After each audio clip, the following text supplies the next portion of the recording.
নবীর প্রিয় সাহাবী হযরত আবু বকর সিদ্দিক, নবীর প্রিয়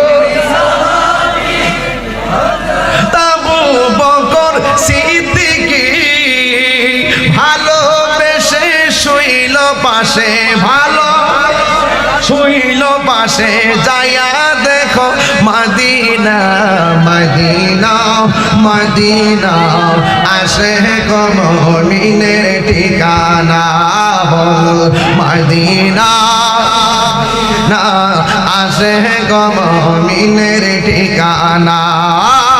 দিদার চেয়ে কাঁদো তোমরা, দিদার তোমরা হও না নবীর দেওয়ানা, মদিনা হিনা আসে গো মুমিনের ঠিকানা।